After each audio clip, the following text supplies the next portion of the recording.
Pagi belum sepenuhnya terang ketika asap putih mengepul dari dapur semi permanen di belakang warung kecil di ujung gang Pasar Rejosari.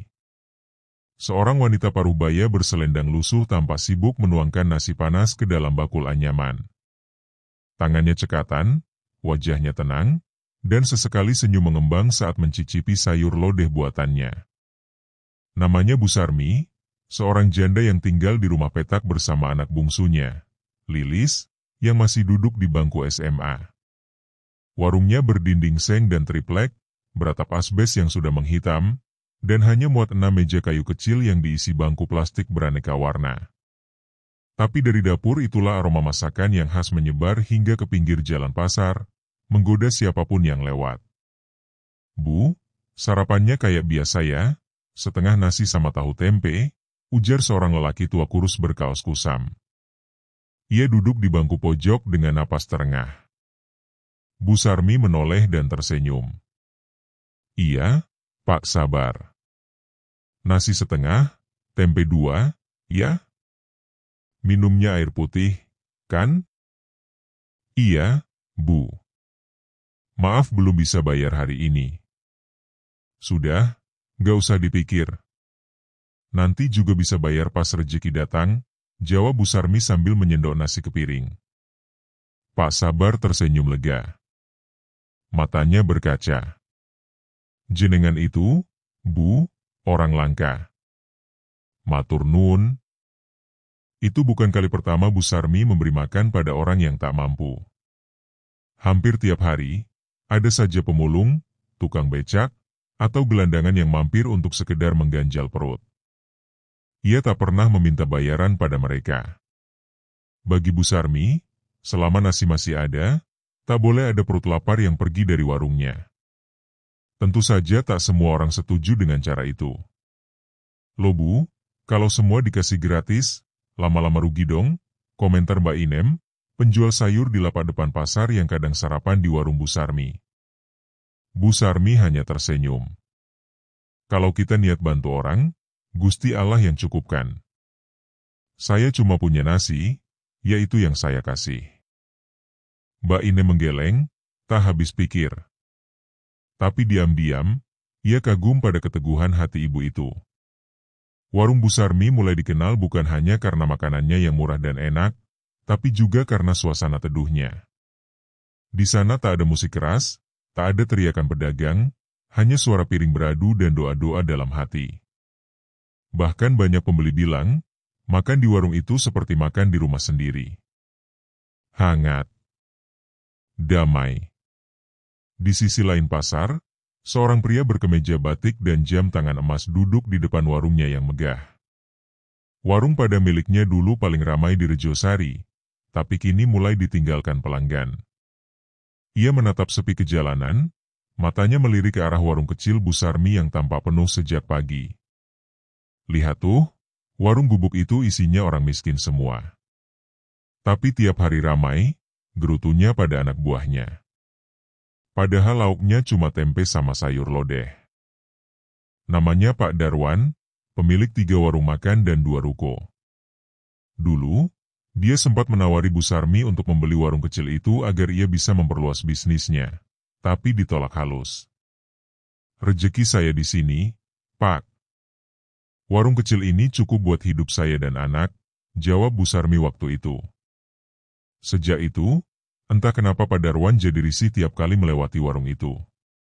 Apalagi belakangan, warungnya sendiri makin sepi. Orang-orang bilang makanannya mulai hambar, suasananya kaku, dan mahal. Di satu sisi, Bu Sarmi tetap dengan cara lamanya. Masak dengan hati, senyum dengan tulus, dan memberi tanpa pamrih. Sore menjelang, warung sudah mulai kosong. Bu Sarmi duduk di kursi depan, memandangi lalu lalang orang di pasar yang mulai bubar. Lilis baru pulang sekolah, masih berseragam, dan membantu ibunya membereskan piring. "Bu, tadi ibu ngasih makan 5 orang gelandangan ya?" "Aku lihat pas lewat," kata Lilis. "Iya, mereka kelaparan." "Ibu masih punya lebih, kan?" Lilis tersenyum. Ia bangga pada ibunya. Meski hidup pas-pasan, ibunya selalu mengajarkan bahwa memberi itu tak menunggu kaya. Bu, nanti malam kita makan apa? Bu Sarmi terdiam sesaat. Ia membuka laci uang. Hanya ada beberapa lembar ribuan dan kain receh. Kita goreng telur saja, ya. Nanti ibu tambahin sambal tomat. Lilis mengangguk. Yang penting makan bareng ibu, aku senang kok. Langit perlahan menggelap, dan angin sore membawa bau tanah dari arah pasar. Di pojok jalan, Pak Sabar duduk bersandar di tiang listrik sambil memejamkan mata. Mulutnya komat kamit. Doa-doa lirih meluncur dari bibirnya. Ya Allah, panjangkan umur Bu Sarmi. Limpahkan rezekinya. Jauhkan dari niat jahat manusia. Dia satu-satunya yang masih peduli pada kami. Tak ada yang mendengar doa itu. Tapi angin malam membawanya ke langit, diiringi suara azan maghrib dari surau kecil di ujung pasar. Dan malam itu, di tempat lain, seseorang menyiapkan sesajen. Pagi hari di pasar Rejosari selalu penuh dinamika. Bunyi sayup ayam, derak roda gerobak, dan teriakan para pedagang bersatu membentuk simfoni kehidupan. Tapi satu sudut pasar kini jadi perhatian khusus, warung sederhana milik Bu Sarmi yang tak pernah sepi. Setiap pagi, sejak jam 6, antrian sudah mulai terbentuk. Tukang parkir, tukang sayur, tukang becak, buruh angkut, bahkan ibu-ibu muda mulai berdatangan. Mereka tahu betul, jika datang kesiangan, bisa kehabisan nasi sayur buatan Bu Sarmi. Bu, nasi pecel satu, sambelnya yang banyak ya, kata seorang pria berkumis tebal sambil duduk menyeka keringat di jidatnya. Bu Sarmi, aku nitip 2 bungkus ya, buat bapak-bapak proyek di belakang pasar, ujar Ibu Marni, pelanggan langganan. Bu Sarmi tersenyum melayani satu persatu. Tangannya bergerak lincah, tapi tak pernah tampak terburu-buru. Ia hafal hampir semua selera pelanggannya. Mana yang suka pedas, mana yang alergi santan, bahkan mana yang harus diberi lebih karena sedang bokek. Di ujung meja, seorang ibu tua yang hidup menggelandang makan dengan lahap, sesekali menatap Bu Sarmi dengan mata berkaca. Bu, next saya ndak makan di sini, entah sudah jatuh pingsan di jalan. Yang penting perut kenyang, Bu. Yang lain, biar Allah urus, jawab Bu Sarmi lembut. Lilis, putri sematawayangnya, baru saja selesai menyapu lantai dan mengisi ulang galon. Ia kini lebih banyak membantu di warung sepulang sekolah. Hubungan mereka erat, seperti sahabat. Bu, tiap hari tambah ramai ya. Padahal lauk kita cuma itu-itu saja, ucap Lilis sambil menyendok sayur lodeh. Bu Sarmi menghela napas. Iya, tapi ibu jadi khawatir. Jangan sampai bikin orang lain iri. Memangnya kenapa kalau mereka iri? Orang iri bisa gelap mata, Le. Dunia ini kadang aneh. Orang baik bisa diserang hanya karena hidupnya membawa terang. Sementara itu, di seberang pasar, warung milik Pak Darwan tampak sepi. Hanya ada 2 pembeli duduk makan sambil main ponsel. Pelayan berdiri melamun, sementara makanan di etalase dikerubungi lalat. Pak Darwan duduk di belakang kasir, wajahnya murung. Sejak 2 bulan terakhir, omsetnya turun drastis. Ia sudah coba promo, diskon, bahkan mempercantik warung. Tapi pelanggan tetap berkurang. Yang membuatnya makin kesal, setiap kali ada yang tanya, makan di mana enak dan murah, jawaban orang-orang selalu sama, di warung Bu Sarmi. Warung itu pakai apa sih? Mantra? Jimat? Susuk? Kok bisa orang-orang miskin itu lebih milih makan di situ? Padahal mereka juga bisa ke sini kalau mau. Maaf, Pak, ujar anak buahnya, tadi ada pelanggan bilang, makan di warung Bu Sarmi itu rasanya kayak makan masakan ibu sendiri. Pak Darwan terdiam. Matanya sempit. Amarah pelan-pelan merambat ke dadanya. Sore hari, Bu Sarmi menutup warung lebih cepat dari biasanya. Ia kehabisan nasi. Ini ketiga kalinya dalam seminggu. Meski demikian, ia tetap menyisihkan beberapa bungkus nasi untuk orang-orang yang biasa datang malam. Pak Sabar, Ibu Lamsih, dan si bocah yatim piatu, Arif. Mereka pasti datang jam 7. Ibu nggak tega kalau mereka pulang dengan perut kosong, ujar Bu Sarmi sambil membungkus nasi rapi. Lilis hanya bisa menatap ibunya dengan kagum. Ia tahu hidup mereka bukan tanpa kesulitan. Kadang uang sekolahnya harus ditunda, listrik menunggak seminggu, dan belum lagi utang kecil di toko kelontong. Tapi ibunya tak pernah mengeluh, apalagi berhenti memberi. Ibu percaya, dua orang-orang yang kita bantu itu seperti pelindung, kata Bu Sarmi malam itu sambil menyetrika seragam Lilis. Pelindung gimana maksudnya? Kalau kamu bantu orang dengan tulus, tanpa pamrih, apalagi yang benar-benar sedang susah, maka dua mereka itu bisa jadi tameng. Lebih kuat dari gembok, lebih sakti dari pagar gaib. Allah itu ndak tidur, Le. Beberapa hari kemudian, Pak Darwan makin geram. Ia memanggil seseorang ke rumahnya.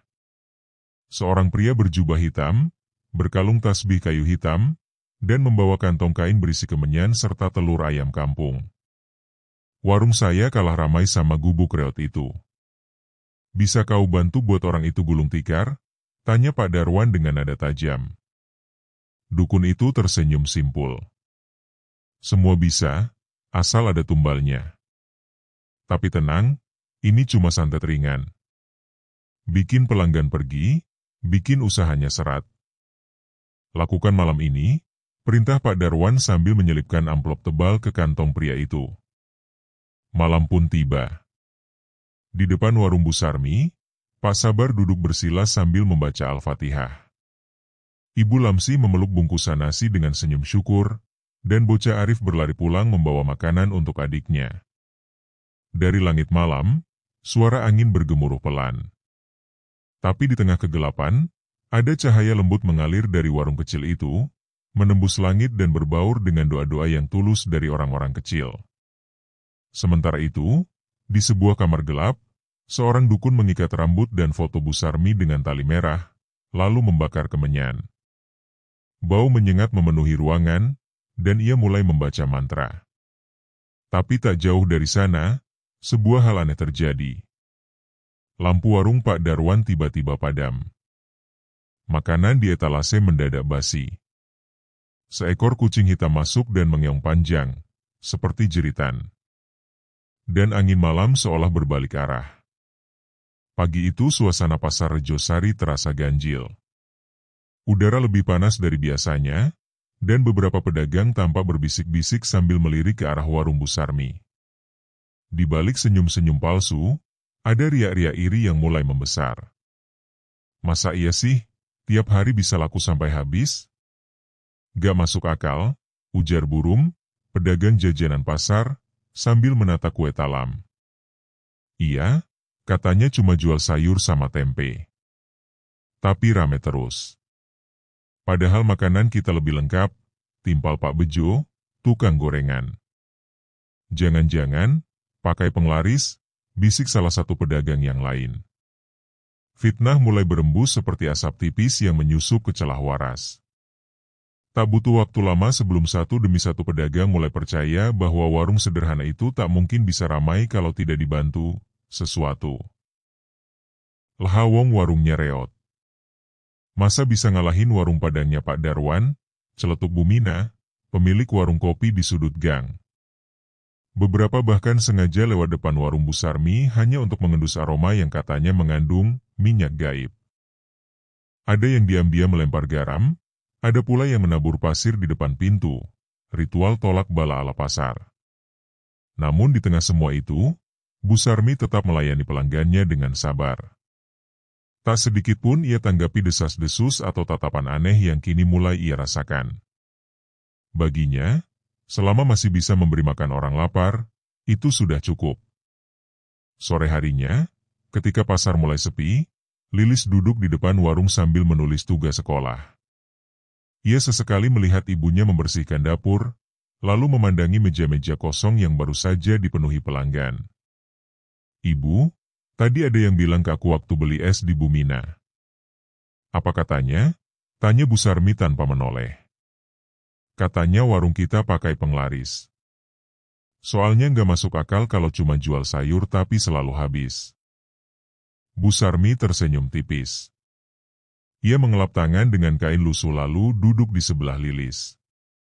"Kamu tahu, Le, zaman sekarang, orang sulit percaya bahwa rezeki bisa datang dari ketulusan. Kalau gak pamer, gak licik, gak modal besar, ya dianggap mustahil. Tapi Allah itu gak lihat warungnya, tapi niat di dalam dapurnya."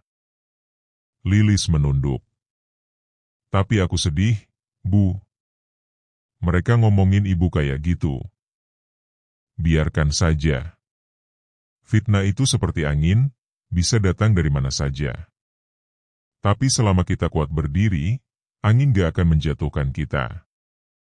Di seberang pasar, Pak Darwan duduk di ruang belakang warungnya yang kini makin kosong. Beberapa pelayannya mulai mengeluh soal gaji yang terlambat. Bahan makanan banyak terbuang. Dan yang lebih membuatnya gelisah, sejak ia menyuruh orang menyantet Bu Sarmi, warungnya justru yang kena gangguan. Tiap malam ia bermimpi buruk, dikejar bayangan hitam, nasi yang berubah jadi ulat, suara tangisan anak kecil dari dapur. Bahkan sempat suatu pagi ia mendapati seekor tikus mati tergantung di tiang warung tanpa sebab jelas. Jangan-jangan santetnya mental balik, gumamnya ketakutan. Ia mencoba menghubungi dukun yang dulu ia bayar, tapi pria itu mendadak menghilang. Rumahnya kosong, nomor telepon tak bisa dihubungi. Seolah ditelan bumi. Rasa gelisah mulai tumbuh jadi paranoia. Setiap melihat Bu Sarmi tersenyum pada pelanggan, ia merasa seolah ditertawakan. Setiap warung itu ramai, ia merasa dihina oleh semesta. Beberapa hari kemudian, sebuah peristiwa kecil menjadi pemantik ledakan.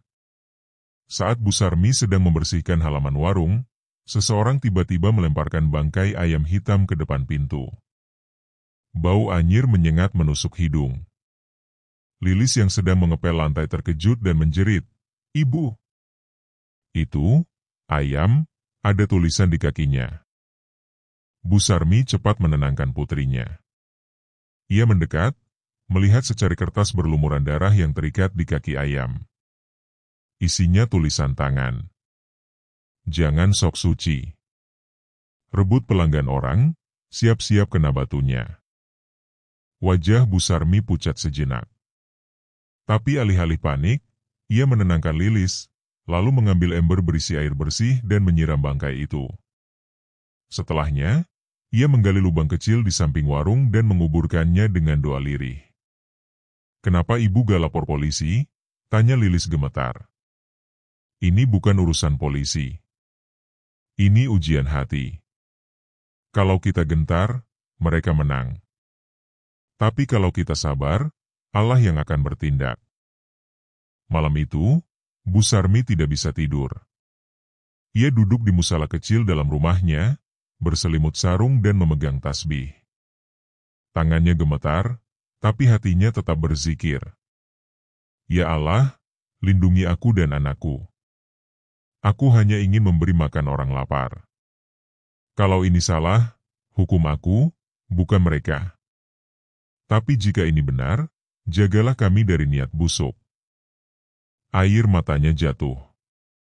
Tapi di balik linangan itu, ada cahaya keteguhan yang tak tergoyahkan. Ia tahu, ini bukan sekadar urusan perut, ini soal keyakinan. Dan ia memilih untuk tetap memberi, meski dunia membalas dengan fitnah. Di sisi lain pasar, seorang pria tua berjalan pelan dengan bungkusan daun pisang di tangan. Pak Sabar, yang hampir tiap malam makan dari warung Bu Sarmi, kini mengetuk pintu rumah sahabat lamanya yang dulu mantan kiai sebelum jatuh sakit. "Assalamualaikum, Kiai Nur." Kiai Nur membuka pintu, tubuhnya lemah tapi wajahnya teduh. "Ada apa malam-malam, SAB?" Ini, saya mau minta tolong. Ada orang baik sedang dizalimi. Bisa bantu doa? Biar setan dan sirik minggat dari warungnya. Kiai Nur hanya tersenyum. Orang baik itu, yang kasih kamu makan tiap hari? Pak Sabar mengangguk, nyaris menangis. Kalau begitu, malam ini kita doakan. Bareng-bareng. Dan malam itu, di sudut-sudut gelap pasar Rejosari, dari mulut-mulut renta dan kotor, naik doa-doa yang tulus. Mungkin tak terdengar oleh manusia, tapi cukup keras untuk mengguncang langit. Malam turun perlahan di atas pasar Rejosari. Lampu-lampu redup mulai menyala satu persatu, menciptakan bayang-bayang panjang di sela lorong-lorong sempit. Warung Bu Sarmi sudah tutup sejak jam 7, namun ia masih terjaga. Di dapur, ia duduk sendirian, menggenggam cangkir teh yang sudah dingin. Lili sudah tidur di kamar kecilnya. Tapi Bu Sarmi gelisah. Sejak insiden bangkai ayam hitam itu, ia merasa ada yang berubah di sekitarnya. Suara jangkrik terasa lebih nyaring, angin malam lebih menusuk, dan kadang, ia merasa diawasi. Pukul 11 malam, suara ketukan terdengar di dinding belakang warung. 3 kali. Pelan. Lambat. Seperti ketukan dari jari yang tak berdaging. Tok, tok, tok. Bu Sarmi berdiri, jantungnya berdegup kencang. Ia berjalan pelan ke arah dapur belakang dan membuka tirai kecil jendela kayu. Tak ada siapapun. Tapi hawa dingin menyusup masuk, menusuk tulang. Lalu terdengar suara pelan. Nyaris seperti bisikan. Berhenti, atau hilang. Bu Sarmi tersentak. Ia buru-buru membaca doa dalam hati, menutup jendela, dan menyalakan lampu dapur. Suaranya gemetar, tapi ia tetap berdiri. Ia tahu, itu bukan manusia. Esok paginya, Bu Sarmi membuka warung seperti biasa. Tapi saat membuka pintu, ia menemukan tumpukan daun-daun kering membentuk pola aneh di depan ambang. Pola lingkaran. Di tengahnya, ada silet, gigi ayam, dan boneka kecil dari jerami dengan jarum menusuk dada. Lilis yang hendak keluar membantu pun menjerit kecil, "Bu! Astagfirullah! Itu apa?" Bu Sarmi memeluk anaknya. Ia menggenggam tangannya erat. "Tenang, nak. Ini cuma ancaman. Tapi kita punya Allah." Dengan tenang, Bu Sarmi mengambil sapu lidi dan menyapu semua benda itu, lalu membakarnya. Ia membaca ayat kursi berulang kali sambil menabur garam di depan pintu warung. Meski jiwanya berguncang, wajahnya tetap tegar. Tapi gangguan tak berhenti. Beberapa hari ke depan, kejadian aneh makin sering terjadi. Nasi yang baru dimasak tiba-tiba basi dalam hitungan jam. Kompor menyala sendiri tengah malam. Kucing liar datang dan mengeong panjang, lalu mati mendadak di depan pintu warung. Bahkan salah satu pelanggan tiba-tiba pingsan usai makan, padahal tak ada gejala apapun sebelumnya. Desas-desus mulai menyebar lebih deras. Warung itu angker. Jangan-jangan beneran ada jinnya. Sudah, gak usah makan di sana lagi. Para pelanggan mulai berkurang. Kursi yang biasanya selalu terisi, kini kosong. Warung yang dulu ramai, kini hanya berisi kesunyian dan kecemasan. Lilis menangis malam itu. Ia duduk di sudut kamar, memeluk ibunya. "Bu, kita tutup aja ya warungnya. Aku takut." Gak kuat lihat ibu diginiin. Bu Sarmi mengelus kepala anaknya. "Kamu tahu, Lil? Ujian dari manusia bisa menyakitkan. Tapi ujian dari jin bisa lebih kejam. Tapi selama kita masih berdiri, jangan mundur. Kita tidak sendiri. Ada yang lebih kuat dari santet dan teror." "Siapa, Bu?" Dua-dua orang yang kita bantu. Itu tameng kita, Lil. Dan benar saja, malam itu, Pak Sabar bermimpi. Dalam mimpinya, ia melihat warung Bu Sarmi diselimuti asap hitam. Sosok-sosok hitam berdiri mengitari warung itu, membisikkan mantra-mantra jahat. Tapi dari atas langit, cahaya putih turun, dan sosok berjubah putih berdiri memayungi warung dengan tongkat bercahaya. Pak Sabar terbangun dengan keringat dingin. Nafasnya memburu. Ia segera mengenakan sarung dan pergi ke rumah Kiai Nur. Kiai, saya mimpi aneh. Saya yakin, itu peringatan. Iblis-iblis sedang mengepung warung Bu Sarmi. Kiai Nur menatapnya lekat. Malam ini, kita bacakan wirid bersama. Kau kumpulkan orang-orang yang pernah dibantu Bu Sarmi. Biar malam ini jadi malam doa. Kalau manusia mengganggu, kita lapor polisi. Tapi kalau jin yang datang, kita lawan dengan langit. Sementara itu, di tempat lain, Pak Darwan kembali menemui dukun lainnya. Seorang pria berjubah merah dengan wajah penuh tato dan mata cekung. Ia lebih menyeramkan dari dukun sebelumnya. Yang dulu gagal. Saya ingin yang ini. Pasti, kata Pak Darwan, menyerahkan gulungan uang. Dukun itu tertawa pelan. Kalau yang satu ini, harus pakai darah. Tak bisa cuma ancaman. Lakukan. Aku tak peduli. Baik. Tapi, bersiaplah. Kalau niatmu tak bulat, santet bisa berbalik.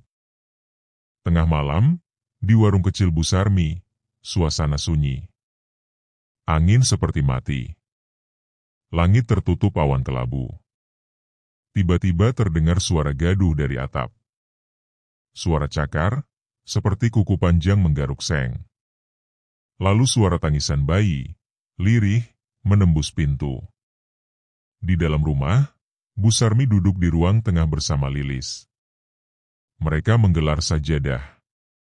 Di depan mereka, 2 gelas air putih dan Al-Quran terbuka. Bu Sarmi membaca surah Al-Baqarah dengan suara mantap. Meski tangannya gemetar, mulutnya tetap melafal. Lilis berusaha menahan air mata. Tapi tiba-tiba, semua lampu padam. Gelap total. Lalu suara itu datang. Hentikan atau anakmu yang hilang. Suara serak, seperti dari kerongkongan kering. Bu Sarmi berhenti sejenak. Ia menoleh ke Lilis, lalu menggenggam tangan anaknya. Bismillah, ucapnya pelan. Ia berdiri, lalu menyiramkan air putih ke 4 sudut rumah sambil membaca ayat-ayat pelindung. Lilis mengikuti dari belakang. Dan saat suara tangisan itu kembali terdengar juga suara lain. Lantang. Dari luar rumah. Pak Sabar dan 5 orang lainnya berdiri di luar rumah, memegang Al-Quran, membacakan ayat-ayat suci dengan keras. Suara mereka memecah malam, membakar kegelapan. Kiai Nur memimpin dari atas kursi roda, suaranya tegas, meski tubuhnya lemah. Wahai jin yang zalim, kami usir kalian dari tempat ini. Kembalilah ke tempat kalian. Langit yang semula gelap mulai berubah. Cahaya bulan menembus awan. Dan suara-suara gaib itu, perlahan memudar. Angin kembali bergerak. Dan untuk pertama kalinya sejak beberapa hari terakhir, warung Bu Sarmi terasa hangat kembali. Pagi itu, langit di atas pasar Rejosari cerah. Matahari menyelinap di antara genteng-genteng tua, menyoroti sudut-sudut pasar yang mulai ramai. Namun di satu tempat, suasana terasa janggal. Warung besar milik Pak Darwan, yang biasanya buka lebih pagi dari warung lain, masih tertutup rapat.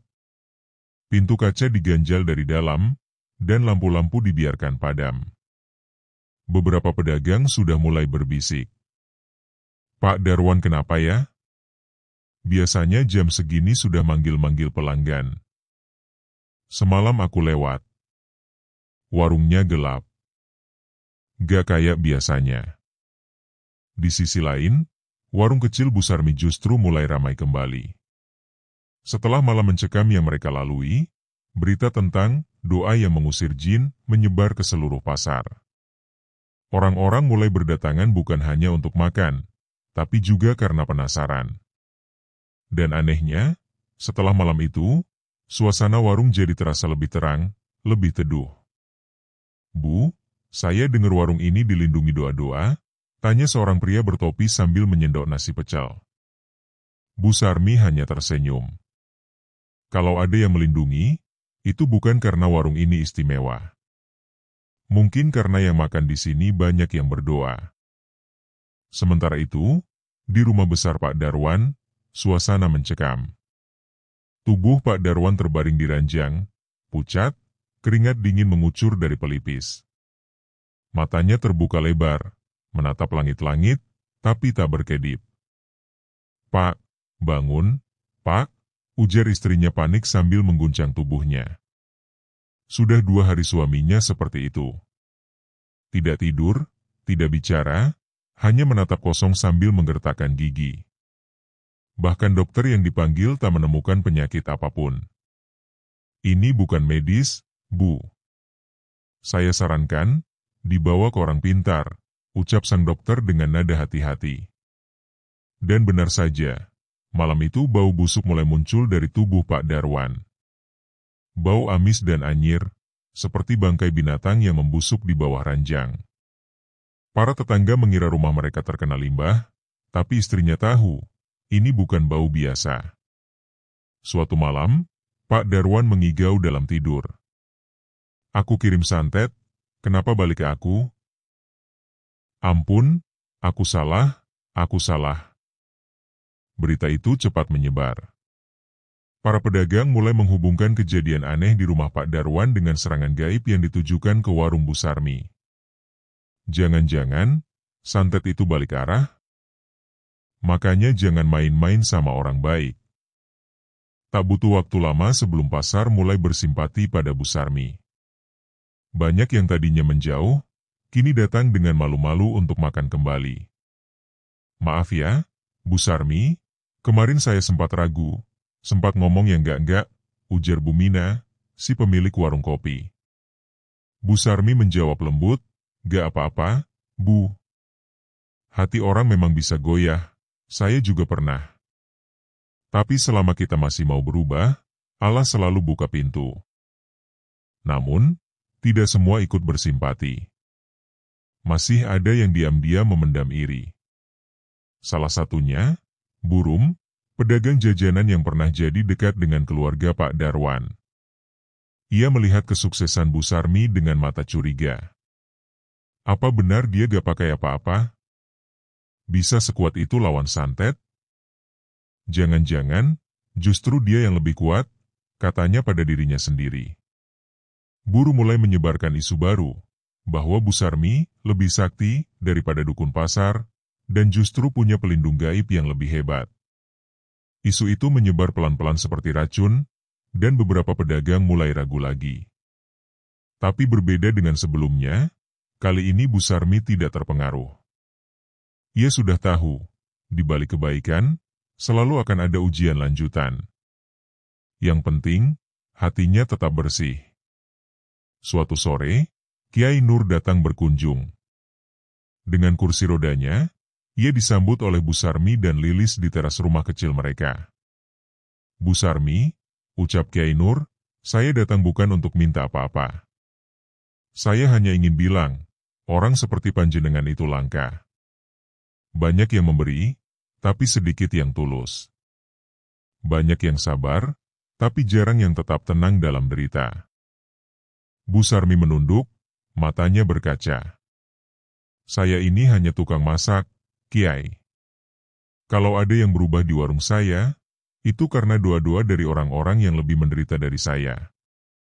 Kiai Nur tersenyum. Dan justru doa orang-orang seperti itulah yang paling didengar langit.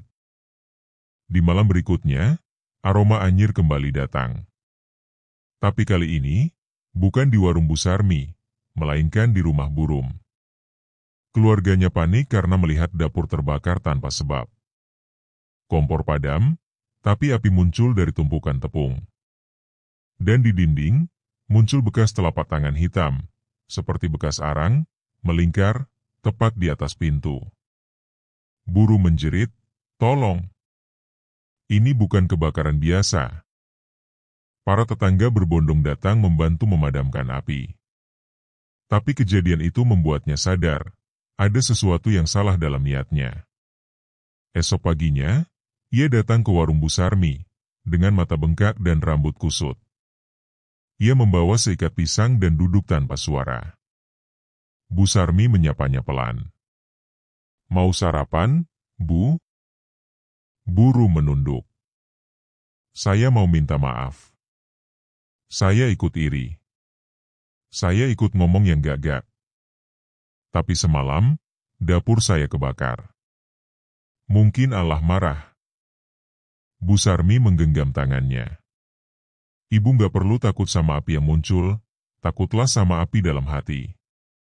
Itu yang paling mudah membakar hidup kita." Dan sejak hari itu, Pasar Rejosari kembali tenang. Warung Bu Sarmi tetap sederhana, tetap beratapkan asbes tua, tetap dengan menu tempe dan lodeh. Tapi setiap hari ada senyum, ada syukur, dan ada ketulusan yang selalu mengalir dari piring-piring hangat itu. Bau busuk memang pernah datang. Tapi seperti angin, ia berlalu, dan tak pernah kembali lagi.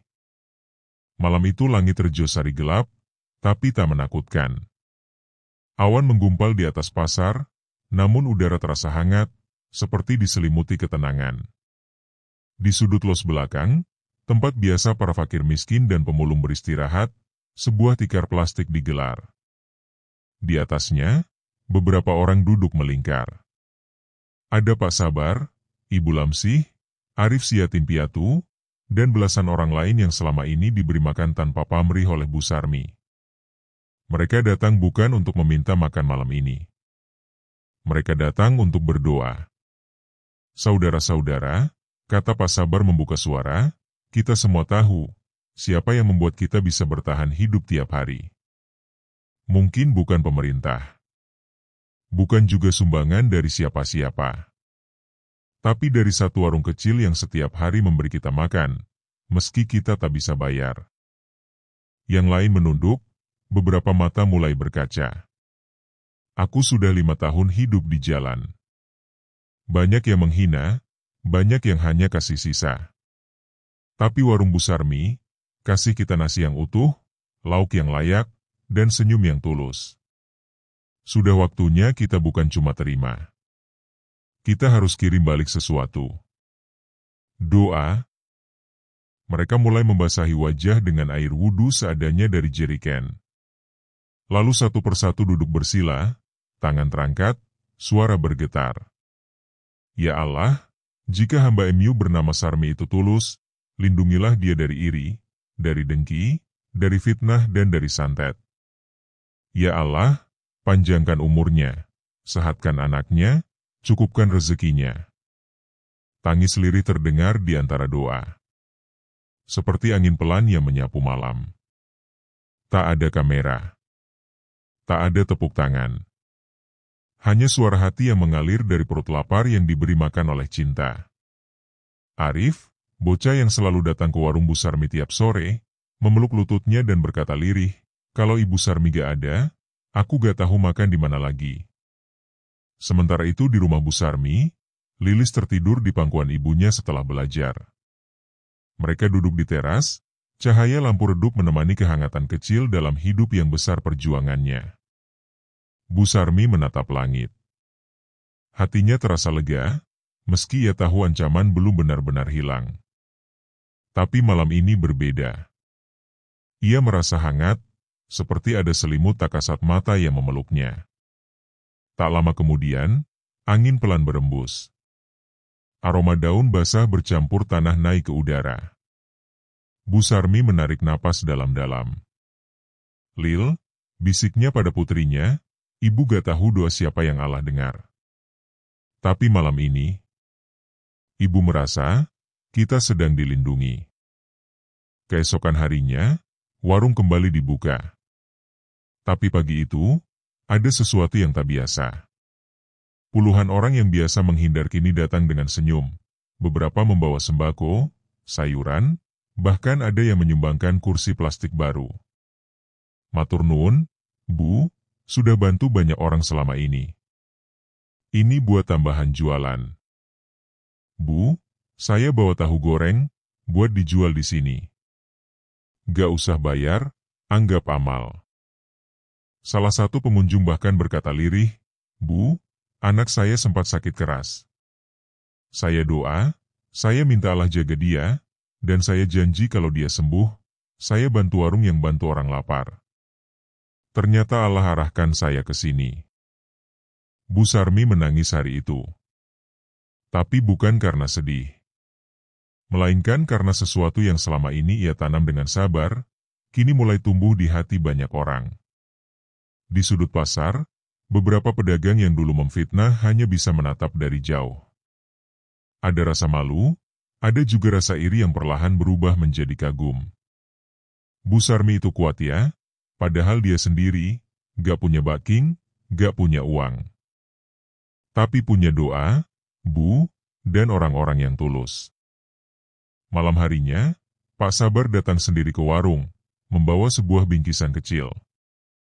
Bu Sarmi, saya tahu ini gak seberapa. Tapi saya mau kasih ini. Bu Sarmi membukanya. Di dalamnya ada sajadah kecil, sudah usang tapi masih rapi. Ini sajadah yang saya pakai tiap malam buat doain jenengan. Sekarang saya mau kasih ke jenengan, biar doa-doa jenengan juga semakin kuat. Bu Sarmi menatap mata Pak Sabar. Ia tak bisa berkata apa-apa. Ia hanya memeluk sajadah itu dengan erat, seolah memeluk seluruh cinta yang diam-diam ditanamkan oleh mereka yang hidup di pinggir jalan. Beberapa hari kemudian, seorang wartawan lokal mendengar cerita tentang warung ini. Ia datang, mewawancarai Bu Sarmi, dan menulis artikel berjudul, Warung yang Diberkahi Doa Orang Lapar. Artikel itu viral di media sosial. Banyak orang dari kota datang. Beberapa memberi bantuan. Beberapa hanya ingin makan. Tapi yang jelas, warung itu tak pernah kosong lagi. Bukan karena penglaris. Bukan karena strategi bisnis. Tapi karena satu hal. Ketulusan. Dan malam-malam berikutnya, bisikan jahat itu tak pernah kembali. Mereka lenyap, bukan karena diusir dengan kekerasan, tapi karena tak tahan berada di tempat yang penuh dengan keikhlasan dan doa. Warung Bu Sarmi tetap beratap asbes. Tetap beralas semen kasar. Tapi di dalamnya, ada langit yang tak terlihat, yang senantiasa menjaga setiap piring nasi yang dibagikan. Malam itu terasa berbeda. Setelah lelah melayani pelanggan dari pagi hingga sore, Bu Sarmi tidur lebih cepat. Lili sudah lebih dulu terlelap. Angin malam menyapu dedaunan, membawa aroma tanah basah dari pekarangan belakang. Rumah kecil itu sunyi, hanya suara jam dinding berdetak pelan menemani malam. Namun menjelang pukul 2 dini hari, Bu Sarmi terbangun tiba-tiba. Bukan karena suara. Bukan karena mimpi buruk. Melainkan karena sebuah cahaya lembut menyinari kamarnya. Ia terdiam. Di tengah cahaya itu, perlahan muncul sosok berjubah putih, wajahnya teduh, matanya tenang. Tidak menyeramkan, tapi justru membawa rasa damai yang luar biasa. Bu Sarmi berusaha duduk, tapi tubuhnya terasa ringan, seperti terangkat dari tempat tidur. Ia tak merasa takut, hanya kagum dan bingung. Sosok itu berbicara, tanpa membuka mulut. Suaranya bergema langsung ke dalam dada. Engkau memberi makan orang lapar. Maka rezekimu telah dijaga oleh langit, melalui doa-doa yang tak pernah kau minta. Bukan hanya tanganmu yang memberi, tapi hatimu yang menyembuhkan. Maka siapa yang mencelakaimu, akan dilindas oleh kebaikan yang kau tanam. Bu Sarmi menitikkan air mata. Siapa? Siapa engkau? Sosok itu tersenyum. lalu menunjuk ke arah dapur yang kini terang oleh cahaya. Jangan berhenti, meski ujian datang. Setiap butir nasi yang kau berikan, akan jadi tameng di hari yang tak terlihat. Dan anakmu, kelak akan jadi penerang. Tiba-tiba tubuh Bu Sarmi terasa berat. Cahaya memudar perlahan. Ia seperti ditarik kembali ke tempat tidur. Sebelum cahaya itu menghilang sepenuhnya, terdengar satu kalimat terakhir. Kau tak sendiri. Malaikat mencatatnya setiap hari. Pagi harinya, Bu Sarmi terbangun dengan mata sembab. Tapi wajahnya bersinar. Ia bergegas ke dapur, menyalakan lampu, dan berdiri memandangi perabot-perabot lusuh yang sudah bertahun-tahun menemaninya. Ia menyentuh dinding dapur, lalu kompor, lalu panci tua yang penyok di sisi. Terima kasih, sudah jadi saksi perjuanganku, bisiknya pelan. Lilis datang dengan rambut masih berantakan, menguap lebar. Ibu kenapa? Tanyanya heran. Bu Sarmi tersenyum. Tadi malam ibu didatangi cahaya. Lilis memicingkan mata.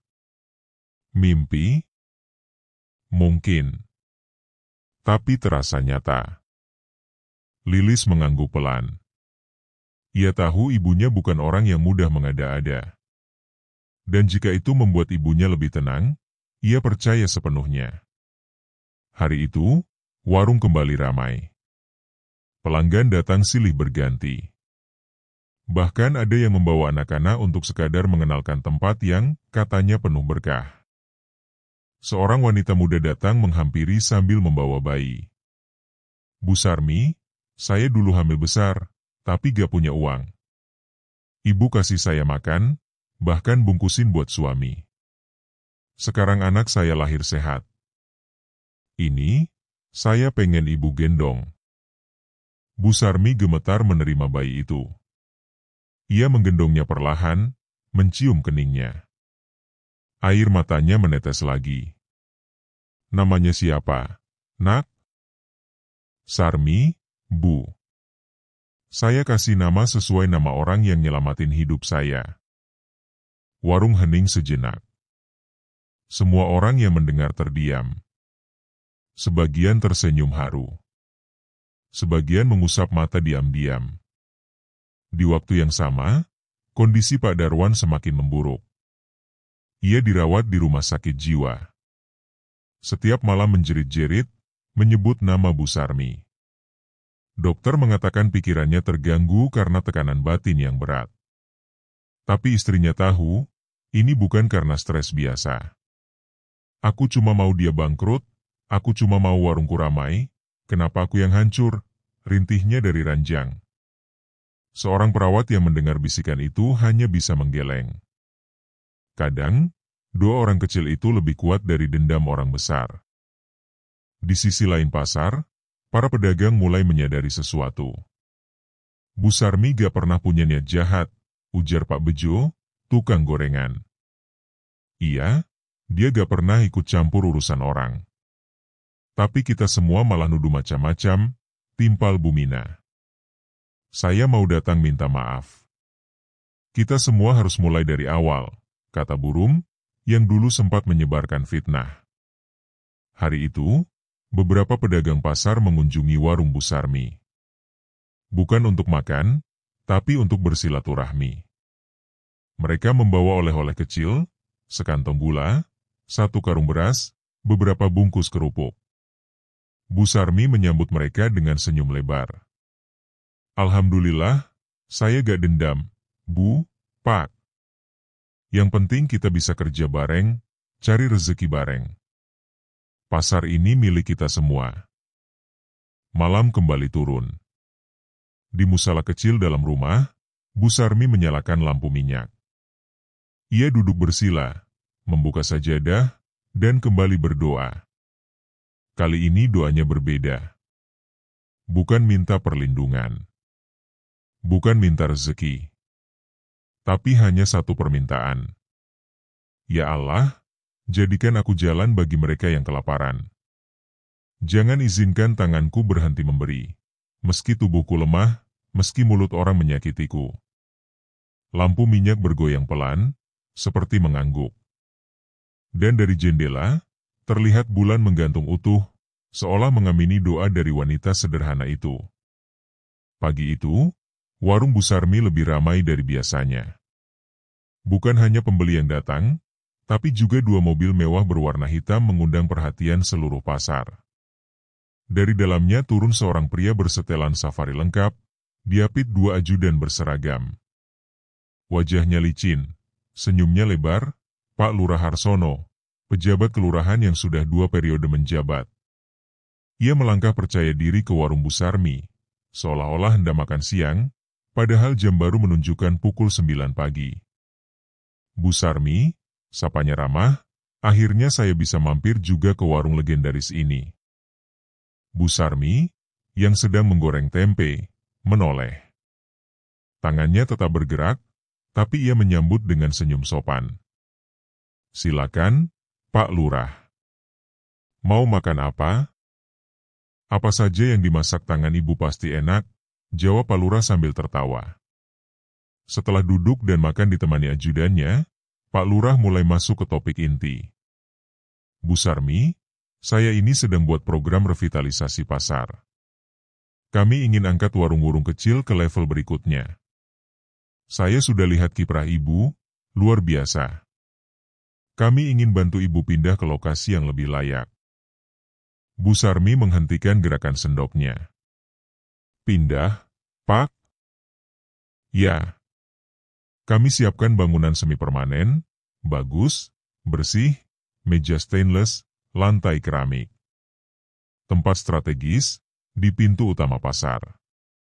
Gratis untuk ibu. Bu Sarmi menunduk. Ia tahu, tawaran seperti ini tidak datang tanpa syarat. Dan sebagai gantinya, tanyanya tenang. Pak Lurah tersenyum, tapi matanya mengeras. Kami perlu merapikan area belakang ini, Bu. Terlalu banyak gelandangan dan pemulung. Bikin kumuh. Nanti wartawan datang, jelek citra pasar. Bu Sarmi menatap Pak Lurah dalam-dalam. Yang Bapak maksud, halaman belakang tempat Pak Sabar, Ibu Lamsih, dan Arif biasa duduk? Betul, jawab Pak Lurah, masih dengan nada tenang. Kami gak akan kasar. Cuma perlu mereka pindah. Pasar harus bersih. Itu visi kami. Hening. Bu Sarmi berdiri, menghapus tangannya dengan lep kain. Wajahnya datar, tapi matanya berkilat. Pak Lurah, katanya pelan, mereka memang kumuh di mata Bapak. Tapi di mata saya, merekalah yang membangun warung ini dari awal. Doa mereka jadi pondasi. Kalau saya pindah dan tinggalkan mereka, apa artinya warung ini? Pak Lurah tersenyum kecut. Bu Sarmi, saya beri waktu seminggu untuk pikirkan. Tawaran ini hanya datang sekali. Hari-hari berikutnya, Bu Sarmi gelisah. Ia tak cerita pada siapapun soal tawaran itu. Ia hanya duduk diam tiap malam, memikirkan semuanya. Warung baru, pelanggan lebih banyak, dapur bersih, masa depan Lilis bisa lebih baik. Tapi, meninggalkan Pak Sabar dan yang lain, menyerah pada sistem yang mengusir orang lapar demi wajah bersih sebuah pasar? Suatu malam, Lilis memergoki ibunya duduk sendiri di musyalah kecil, menatap kosong ke lantai. Ibu kenapa? Tanya Lilis pelan. Ibu ditawari pindah ke warung baru. Tapi syaratnya orang-orang belakang harus pergi. Lilis duduk di sampingnya. Ibu pernah bilang, kita ini cuma alat. Kalau Allah mau bantu orang lapar lewat kita, jangan ditutup salurannya. Bu Sarmi memandang Lilis lama. Lalu mengangguk. Terima kasih, Nak, kau sudah lebih bijak dari ibu. 7 hari berlalu. Pak Lurah datang lagi. Tapi kali ini tak membawa senyum. Bagaimana keputusan ibu? Bu Sarmi berdiri tegak. Saya tidak bisa terima tawaran itu, Pak. Maaf. Pak Lurah mengepalkan tangan, tapi masih menahan amarah. Sayang sekali, Bu Sarmi. Saya kira Ibu punya visi besar. Saya punya, Pak. Tapi bukan visi pasar. Visi hati. Kabar itu menyebar cepat. Banyak yang kaget. Beberapa menganggap Bu Sarmi bodoh, menolak kesempatan langka. Tapi di sisi lain, para pedagang kecil dan pengunjung pasar mulai melihat Bu Sarmi bukan hanya sebagai penjual nasi, tapi simbol perlawanan halus terhadap kekuasaan yang lupa pada nurani. Hari itu, warung Bu Sarmi penuh bukan karena lapar, tapi karena hormat. Pak Sabar berdiri di depan warung, matanya berkaca. Bu, kami ini cuma sampah di mata orang. Tapi hari ini, kami merasa jadi manusia lagi. Bu Sarmi memegang bahu Pak Sabar. Sampah bisa jadi pupuk, Pak. Asal diberi tempat dan dirawat. Di tempat lain, ajudan Pak Lurah melapor bahwa penolakan Bu Sarmi justru menaikkan citranya. Wartawan lokal menulis artikel tentang penolakan itu sebagai bentuk tegaknya nurani di pasar tradisional. Dan diam-diam, beberapa pejabat yang awalnya ingin menggusur, mulai mundur teratur. Kekuatan Bu Sarmi bukan dari demo atau teriakan, tapi dari keputusan diam-diam yang mengguncang sistem yang kotor. Malam itu, Bu Sarmi tidur nyenyak. Untuk pertama kalinya setelah sekian hari, ia tak bermimpi. Tapi di halaman belakang warungnya, para fakir miskin duduk melingkar. Mereka membawa makanan seadanya, dan makan bersama di bawah lampu pasar yang mulai redup. Arif kecil berbisik pada Pak Sabar. Pak, Bu Sarmi malaikat ya? Pak Sabar menggeleng. Bukan, Le. Dia manusia. Tapi hatinya, mungkin disewakan ke malaikat sebentar. Hari itu, suasana pasar Rejosari mendadak heboh. Seorang wartawan nasional datang bersama kru kamera dan membawa mikrofon berlogo TVRI. Mereka berjalan ke arah warung sederhana yang kini jadi ikon kecil di pasar. Bu Sarmi sedang melayani pelanggan ketika suara wanita muda berseragam rapi mendekat. Bu Sarmi, sapa wartawan itu ramah. Bu Sarmi menoleh. Iya, Mbak. Kami dari program Suara dari Rakyat. Kami ingin mengangkat kisah Ibu sebagai inspirasi nasional. Kami dengar Ibu menolak pindah demi tetap bersama para pemulung dan fakir miskin. Luar biasa sekali. Pelanggan lain yang mendengar langsung berhenti makan, memperhatikan. Wartawan itu melanjutkan, kami ingin Ibu hadir dalam acara live minggu depan. Ibu akan diwawancara di studio, dan kami akan beri penghargaan langsung dari Kementerian Sosial. Bu Sarmi tercengang. Ia belum sempat menjawab. Lilis yang berdiri di dapur juga membeku. Mendadak suasana berubah hening. Malam harinya, Bu Sarmi duduk sendiri di musyala kecilnya. Undangan dari stasiun TV tergeletak di depannya. Baju terbaiknya tergantung di lemari tua, belum pernah dipakai sejak hajatan terakhir tahun lalu. Tapi hatinya berat. Bukan karena takut tampil di televisi, melainkan karena ia takut kehilangan sesuatu yang lebih penting, kesederhanaan. Ia tahu, sorotan kamera bisa mengubah niat. Bisa membuat tangan yang biasa memberi jadi mulai memilih. Bisa membuat warung yang terbuka untuk semua, perlahan menutup pintunya bagi yang tak membawa uang. Ya Allah, apakah ketenaran ini ujian? Bisiknya lirih. Malam itu ia tidak tidur. Ia hanya merenung, menimbang, lalu memutuskan. Keesokan paginya, kru TV kembali datang. Tapi sebelum sempat menggelar kamera, Bu Sarmi menyambut mereka dengan senyum hangat.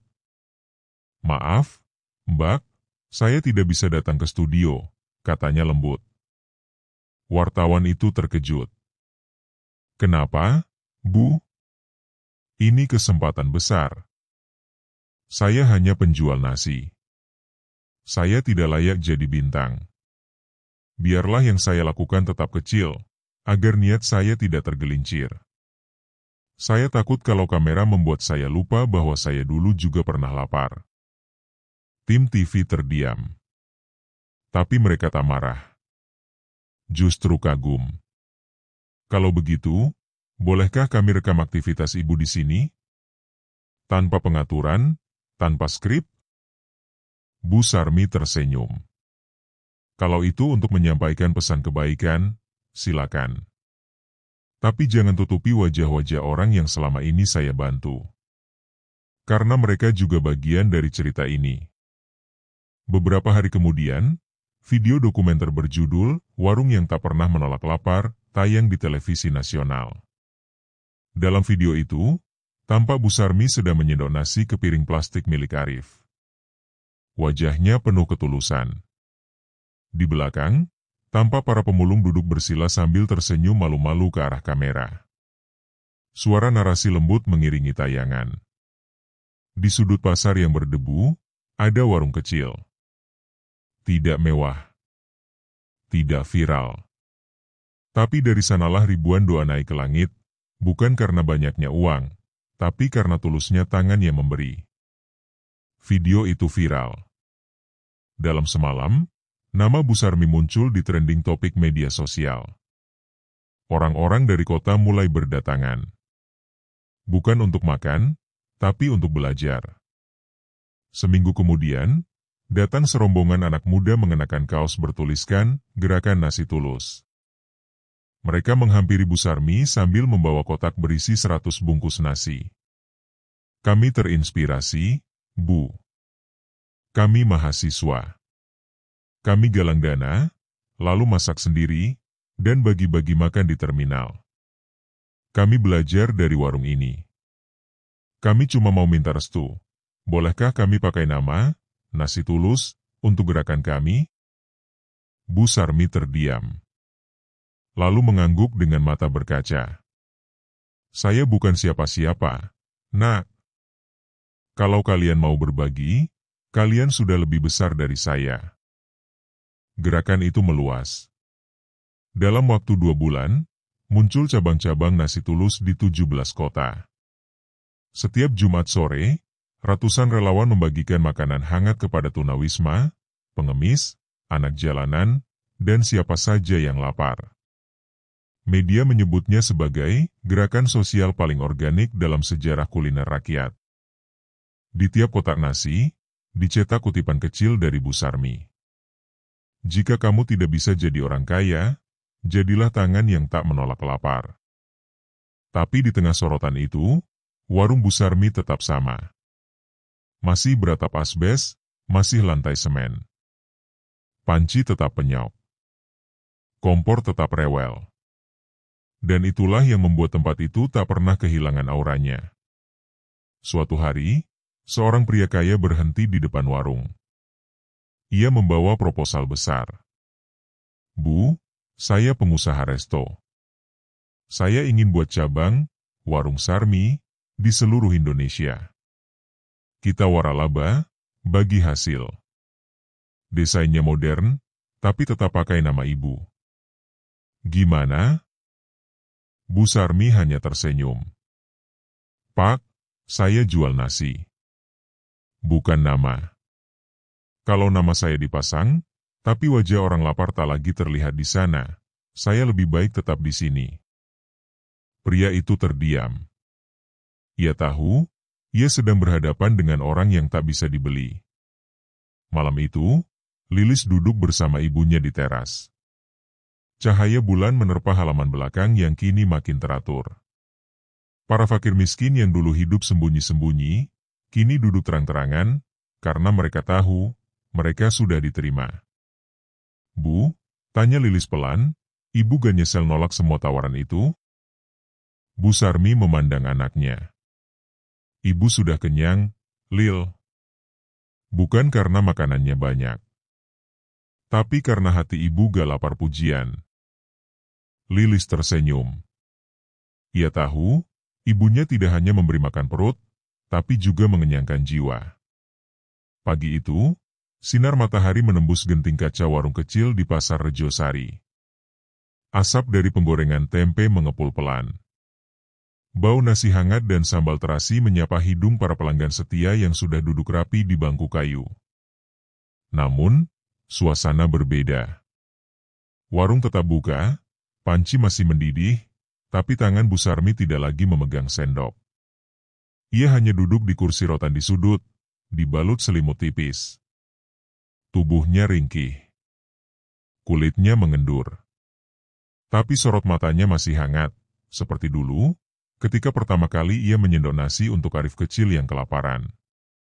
Ibu istirahat saja, ujar Lilis, kini berusia 23, berdiri di balik meja saji. Rambutnya dikuncir rapi. Gerak-geriknya lincah, tapi sopan. Senyumnya, cerminan persis dari ibunya 2 dekade lalu. Bu Sarmi tersenyum samar. Ibu cuma ingin lihat. Takut masakannya kamu bikin terlalu pedas. Lilis tertawa kecil. Gak usah khawatir. Arif udah protes barusan. Arif yang dulu anak jalanan, kini menjadi guru ngaji di musyala belakang pasar. Ia ikut membantu di warung setiap pagi, bukan karena butuh uang, tapi karena rasa terima kasih yang tak pernah bisa dibayar lunas. 2 hari kemudian, pagi datang tanpa Bu Sarmi di kursi rotannya. Ia jatuh sakit. Seluruh pasar diam. Kabar itu menyebar seperti kabut. Tanpa aba-aba, para pedagang, pelanggan, bahkan tukang becak berkumpul di depan rumah kecil Bu Sarmi. Mereka tak membawa bunga, tak membawa kado, hanya membawa doa dan kenangan. Pak Sabar, yang kini berjalan dengan tongkat, duduk di teras. Ia menunduk, lalu berkata lirih, kalau hari ini adalah hari terakhir dia bangun, semoga doa kita cukup mengantarnya. Malam pun datang. Di dalam kamar sederhana, Lilis memegang tangan ibunya yang lemah. Bu, bisiknya, kalau ibu pergi, warung ini aku jaga. Tapi bagaimana caranya menjaga niat seperti ibu? Bu Sarmi membuka mata perlahan. Senyum tipis muncul. Nak, selama kamu kasih nasi ke yang lapar tanpa tanya dompetnya, selama kamu gak pilih-pilih siapa yang boleh duduk, niat itu akan tetap tinggal. Tangis Lilis pecah. Dan di tengah malam yang hening itu, Bu Sarmi berpulang. Tanpa jeritan. Tanpa drama. Hanya doa yang melayang pelan ke langit, membawa nama seorang ibu penjual nasi yang menolak kekuasaan, memilih keikhlasan, dan memenangkan hati banyak orang. Keesokan harinya, pasar berhenti beroperasi. Seluruh pedagang sepakat menutup lapak. Di tengah lorong pasar, sebuah kain putih dibentangkan. Di atasnya, potret kecil Bu Sarmi diletakkan dengan taburan melati. Orang-orang datang satu persatu. Bukan untuk melihat jenazah, karena jenazahnya sudah dimakamkan sederhana subuh tadi. Mereka datang untuk mengenang kebaikan yang tak pernah ia rekam. Pak Lurah Harsono, yang dulu ingin menggusur halaman belakang, ikut datang. Wajahnya kini jauh lebih tua, dan entah bagaimana, ia berjongkok di sudut tanpa bicara, hanya menatap potret itu sambil menggenggam sajadah kecil yang pernah diberi Bu Sarmi sebelum wafat. 7 hari setelah wafatnya Bu Sarmi, sebuah papan baru dipasang di depan warung itu. Papan kayu sederhana bertuliskan, "Warung doa, makan seikhlasmu, bayar sebisamu. Tidak punya? Tetap bisa duduk." Di bawahnya, kecil tapi jelas. Dikelola oleh Lilis Sahabat. Warung itu tak lagi disebut Warung Sarmi, karena semua merasa nama itu terlalu agung untuk disematkan pada satu orang. Kini warung itu milik semua orang yang pernah diberi makan. Dan tak hanya satu. Dalam waktu 2 tahun, warung doa muncul di 36 titik di Indonesia.